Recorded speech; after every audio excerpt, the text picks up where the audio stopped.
এটা আমি শোরুমে পাঠাই দিব মনে কমপ্লিট গাড়ির কাজ। আচ্ছা ভাই আমার আজকের হাজিরার টাকাটা দেন, আমি আপনি টাকা দিলে ওই টাকা দিয়ে বাসা চাল ডাল কিনে নিয়ে যেতে হইব। ভাবছিলাম তো তুমি কাজ বাজ করতে পারবা না প্যান্ট শার্ট পরে, এখন দেখি না কাজ ভালোই পারো, অভিজ্ঞ আছে মনে হয় না? আসলে ভাই মধ্যবিত্ত ফ্যামিলি সন্তান তো, বাবা অনেক কষ্ট করে পড়ালেখা করেছে।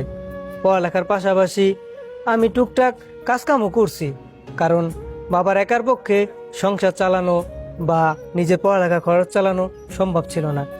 ধরেন টাইলস মিস্ত্রি কাজ, রাজমিস্ত্রি কাজ, তারপরে যেমন ওয়ার্কশপে কাজ, গ্যারেজে কাজ, এর পাশাপাশি বিভিন্ন গাড়িও চালাইছি। কম বেশি আলহামদুলিল্লাহ সব গাড়ি ড্রাইভিং করতে পারি। যাক সমস্যা নাই। ও ভালো কথা, দাঁড়াও, এটা গাড়ি ডেলিভারি দেওয়ার দরকার। দেখি প্রান্ত যায় কিনা, যদি প্রান্ত না যায় তোমারে পাঠাই দিব।